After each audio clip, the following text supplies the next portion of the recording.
Every year, thousands of Nigerians graduate from universities and higher institutions with the hope of securing a good job. Yet, many employers continue to report difficulty finding candidates with the practical skills they need. At the same time, millions of young people work in apprenticeships, vocational trades, and informal businesses with valuable experience that rarely receives formal recognition. This gap between education and employment is the reason the federal government introduced the National Policy on Skills Development in Formal and Non-Formal Education. But how will it help? Let's break this down.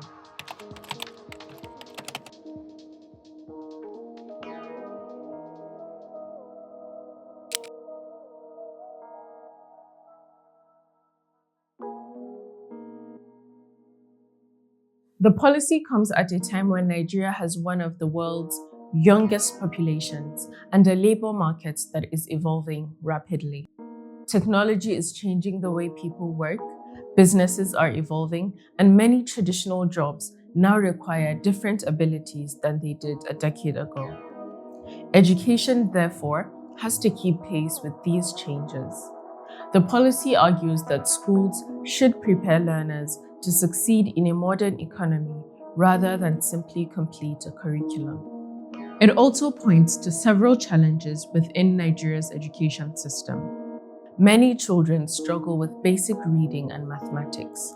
Millions of young people remain outside the school system, while many others complete their education without developing the practical abilities that employers value. These challenges have limited opportunities for young Nigerians and slowed the country's economic growth. To address these issues, the Ministry of Education introduced a national framework that places skills development at the center of both formal and non-formal education. The policy applies to learners from early childhood education through senior secondary school and technical education, while also covering apprenticeships, vocational training centers, adult education programs, and other forms of non-formal learning. Its vision is to ensure that young people acquire foundational, transferable, digital, and job-specific skills that prepare them for work, further learning, and active participation in society. One of the biggest changes proposed by the policy is a broader definition of what students should learn in school. Literacy and numeracy remain priorities, but they are joined by communication, leadership, financial literacy, entrepreneurship, and digital competence. Students are expected to participate in more project-based learning, community engagement, and activities that encourage problem-solving rather than memorization alone. The policy also gives greater prominence to technical and vocational education. It calls for stronger partnerships between schools and industries, expanded internship and apprenticeship opportunities, entrepreneurship programs, career guidance services, and improved pathways from school into employment. Alongside these measures, it promotes flexible learning opportunities that allow young people and adults to upgrade their skills throughout their lives as industries continue to evolve. Another important part of the policy is its recognition of learning outside the formal school system. Across Nigeria, many people become skilled through apprenticeships, vocational centers, and community programs. These routes have produced mechanics, tailors, electricians, welders, and countless other professionals whose expertise comes largely through practice.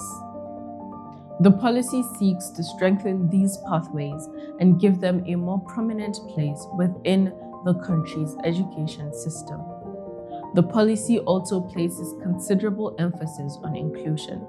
It outlines measures to support girls, children with disabilities, learners affected by conflict, internally displaced children, rural communities, and other vulnerable groups. In addition, it incorporates climate literacy, green skills, and responsible digital citizenship into future learning, reflecting the changing demands of the global economy and contemporary society. For Nigerians, the success of this policy could have implications that extend far beyond the classroom. Students could graduate with stronger practical skills that improve their readiness for employment or entrepreneurship. Employers could benefit from a workforce whose training aligns more closely with industry needs. Young people who learn through apprenticeships or vocational programs could gain greater recognition for their skills. It assigns responsibilities to federal and state governments, schools, businesses, communities, and development partners. It also outlines how progress should be measured and explains that funding, coordination, and regular evaluation will be essential if these plans are to produce lasting results. For students, these changes could make learning more relevant to life after school. A classroom that combines academic knowledge with practical experience can leave young people better prepared to enter the workforce or build their own businesses. Employers could also benefit by finding graduates whose training reflects the realities of today's economy rather than the demands of the past decade.